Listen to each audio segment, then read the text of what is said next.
Dan begitu juga saudara, hari ini saya geleng kepala lah saudara. Isunya tak ada cerita lain. Isu kesilapan yang mereka lakukan. Tiba-tiba saya dengar lah. Ahmad tu mengatakan bahawa hari ini berlakunya Black Friday. Hari hitam dalam sejarah. Hari Jumaat yang hitam. Kerana penghinaan berlaku terhadap Mahkamah Syariah.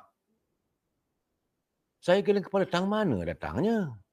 Sedangkan menurut perbicaraan, Mahkamah Persekutuan telah pun membatalkan 16 peruntukan enactment syariah di Kelantan. Bukan membatalkan Mahkamah Syariah. Kenapa perlu rakyat dibohongi?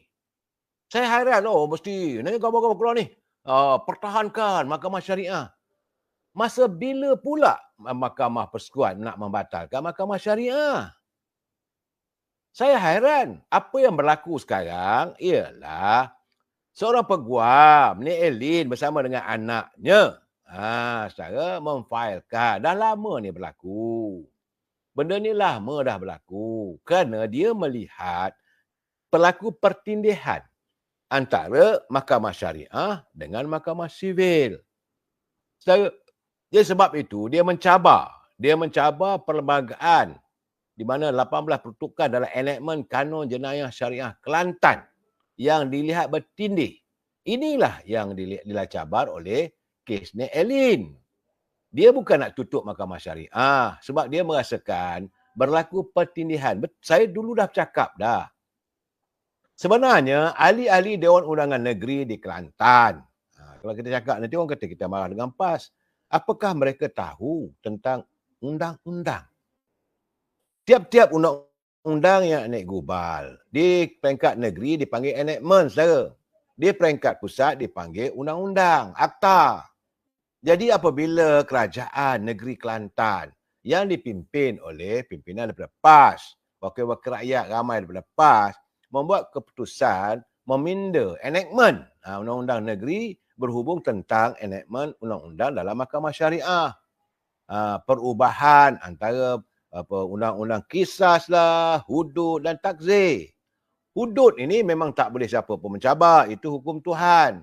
Tak boleh nak dipinda-pinda. Begitu juga kisas. Tapi takzir ni hukumnya undang-undang ini kemanusiaan. Dan apabila kerajaan negeri Kelantan membuat enactment, ini juga banyak di negeri lain juga berlaku. Saya harap ini dapat dijadikan satu kehendak atau satu pegangan. Ini gambar ni jangan dianggap sebagai kita nak merendahkan martabat Mahkamah Syariah. Tidak. Tapi apa yang berlaku, apa yang dilakukan oleh Nik Elin, sebab dia melihat hukum yang digunakan ataupun yang dijatuhkan oleh di bawah enactment kerajaan yang Mahkamah Syariah Negeri di Kelantan khususnya, dan juga Selangor itu dah selesai dah. Dia dilihat lebih rendah daripada hukum Mahkamah Sivil. Orang bukan Islam, dia tidak akan dibicarakan di bawah enactment undang-undang syariah. Bukan Islam tak akanlah dibicarakan di Mahkamah Syariah. Jadi yang dibicarakan hanya umat Islam. Okey. Kemudian kalau yang bukan Islam, dia dibicarakan di Mahkamah Sivil. Daripada 18 kes itu terdapat 16 kes yang dilihat hukuman di bawah undang-undang Mahkamah Syariah lebih rendah daripada undang-undang sivil, akta ataupun undang-undang negara di bawah perlembagaan. Itu sebagai contoh lah saudara. Saya tidak mendalami, tetapi contoh. Kalau Mahkamah Persekutuan, Mahkamah Tertinggi, Mahkamah Rendah, Mahkamah Seksyen, saudara menjatuhkan hukum seorang tu, katalah saya katakan contohnya berpakaian tidak senonoh, lelaki pakai perempuan, ada saudara dalam undang-undang ni, rambut panjang, pondan lah, tu saya cakap gitu, atau kunsa lah misalnya. Ini satu kesalahan saudara. Di bawah hukum, contoh saya kata ya, misalnya di bawah hukum undang-undang sivil, hukumnya katalah 5 tahun penjara ataupun 20,000 denda. Tetapi di bawah undang-undang syariah pula dia rendah. Ini masalah dia. Mungkin 2,000 ke 3,000. Jadi kalau begitu, bila mereka kalah di mahkamah sivil, dia pergi ke mahkamah syariah. Jadi sebab itu dilihat Mahkamah Syariah ni kenapa jadi begitu? Sepatutnya sewaktu mereka menggubal enactment di Kelantan tadi, mestilah setara. Kalau Mahkamah Sivil mengatakan hukum mencuri, penjara 5 tahun, maka Mahkamah Syariah pun 5 tahun supaya tidak bercanggah. Itu keadaannya. Sebab itu kata Ketua Hakim Negara, Tengku Mainon, katanya kuasa perundangan persekutuan dan kuasa perundangan negeri ditentukan oleh perlembagaan menerusi jadual yang telah menggariskan undang-undang yang boleh dibuat oleh Parlimen serta badan-badan perundangan. Jadi dalam 18 peruntukan kesalahan dalam enactment Kanun Jenayah Syariah Kelantan 209 yang dicabar oleh dua wanita Islam untuk menentukan sama ada undang-undang yang dibuat oleh Parlimen atau badan perundangan negeri adalah sah dan termasuk dalam batas-batas kuasa perundangan masing-masing. Jadi katanya peruntukan yang dibuat oleh Badan Perundangan di Kelantan adalah perkara yang termasuk dalam senarai persekutuan. Maka ia tidak mempunyai kuasa untuk membuat undang-undang. Dia kena pulangkan balik kuasa itu kepada Parlimen. Jadi bukanlah dengan membandingkan peruntukan dicabar itu dengan peruntukan sedia ada. Dia kata Tengku Mamun, dia kata ini bukan untuk mengurangkan kuasa Mahkamah Syariah ataupun mengambil alih kuasa Mahkamah Syariah, tidak. Tapi kalau kita tengok keadaan cara mereka berucap, sebab itu saya kata pemimpin berhentilah banyak sembang. Cerita yang benar. Kumpul rakyat, bawa dengan bas, berbondong-bondong pergi ke mahkamah Istana Keadilan. Tuntut. Jadi saya nak tanya satu saja, mereka yang datang ke Istana Kehakiman tu mereka faham ke apa yang diperjuangkan? Apa yang cuba dirumuskan oleh pimpinan mereka? Apa sebenar-benarnya? Kenapa ini dijadikan isu politik? Itu yang saya rasa tak senang. Saya kalau ni konon-kononnya lah, kalaulah Nik Ali itu menang, maka orang Islam itu boleh langgar 20 kesalahan jenayah syariah tanpa dihukum. Pula dah. Kesalahan undang-undang syariah sivil dah termaktub. Cuma yang berlaku sekarang dia bertindih. Sebagai hukum jauh lebih berat berganda-ganda. Tapi hukuman khas berkait dengan orang Islam, macam contoh minum arak dalam undang-undang syariah masih berjalan. Kalau ia tak ada, yang tidak ada adalah hukuman mahkamah sivil dalam mahkamah syariah berjalan. Contoh lagi macam berjudi. Mana-mana dapati berjudi di Genting Highland. Jadi mahkamah syariah Bentong akan mengadili. Sebab ini khusus untuk orang Islam. Tak boleh dibawa ke mahkamah sivil. Ya, kalau dijawab, saya tengok, ya, saya cuma satu aja. Adakah mereka yang datang, yang dibawa, dipunggah dengan bas begitu punya ramai, faham, tahu apa yang diperjuangkan? Ini persoalannya, saudara. Tapi bercakap sedaplah, pumpang. Sebab itu saya katakan, pemimpin ni jangan banyak sembang lah, saudara. Kemudian, kononnya, Nik Ali ini mencabar mahkamah syariah. Ia bukan cabar-mencabar, saudara. Tapi yang dicabar oleh Nik Elin adalah bidang kuasa Dewan Undangan Negeri Kelantan.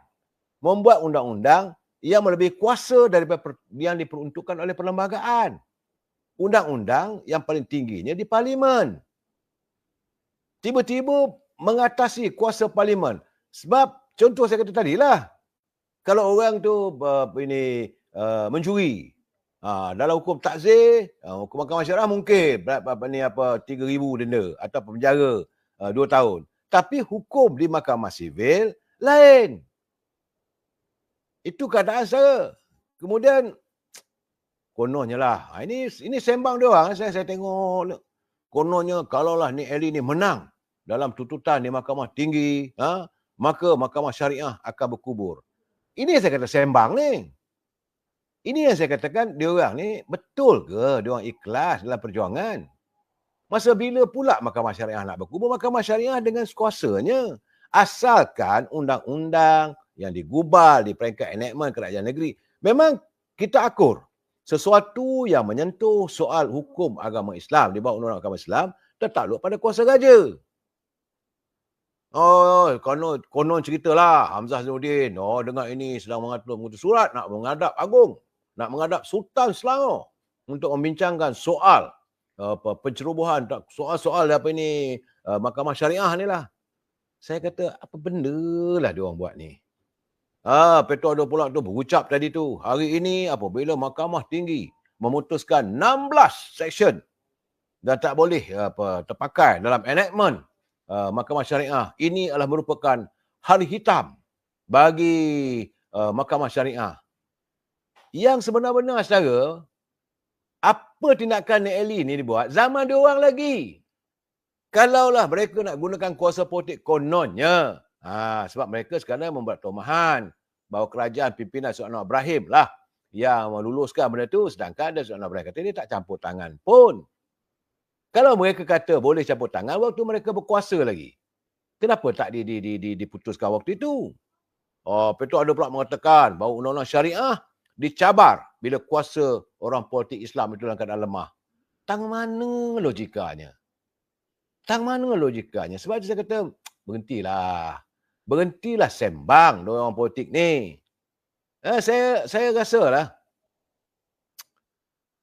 saya melihat bahawa kes ini seolah dikatakan mencabar syariat. Kerana soal imuniti orang Islam. Jadi kerana itu wajib jihad pula dah. Akhirnya rakyat yang dipergunakan. Sebab itu saya kata tadi, apakah mereka yang dipunggah guna bas pergi ke Istana Kehakiman di Putrajaya tu, mereka tahu apa tuntutannya? Apakah setiap seorang daripada mereka faham isu apa sebenarnya?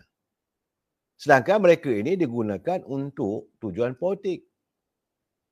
Itu keadaannya, saudara. Memanglah tuduhan bahawa kerajaan Madani ini lambat bertindak dalam menubuhkan jawatan kuasa. Lepas tu kata bahawa Nik Ali ini pada tahun 2022 file petition ketika parlimen dah dibubarkan. Sedangkan sebenarnya pada tahun 2021 lagi dah ada, saudara. Kes ni bermula pada 25 bulan 5 22. Nik Ailin filekan notis usul. Pada 30 bulan 9 22 Mahkamah Persekutuan benarkan ini dibawa ke mahkamah. Jadi lihat macam mana kes Iki Putra tahun 2021. Siapa yang ada dalam kerajaan waktu itu? Jadi begitulah, saudara. Lepas satu mereka cuma menggunakan ini sebagai isu politik. Akhirnya rakyat yang terpedaya. Sebab itu saya kata, berhentilah. Jangan banyak sembang. Buat kerja elok-elok. Santuni umat Islam. Beri kesedaran pada mereka. Ini bagi saya satu saja. Mengaku. Kalau dah silap, mengaku kesilapan. Tak ada masalah. Pindah balik. Dewan Undangan Negeri di Kelantan bersidang semula. Maka kita meminda akta-akta di mana selaras dengan akta perlembagaan persekutuan. Mudah aja. Kenapa nak dijadikan ini sebagai isu politik? Konon-kononnya kerajaan Madani ini nak menjatuhkan martabat ini Mahkamah Syariah. Saya fikir benda-benda beginilah sembang kosong. Ini sembang yang tak betul. Yang boleh mengadu dombakan rakyat.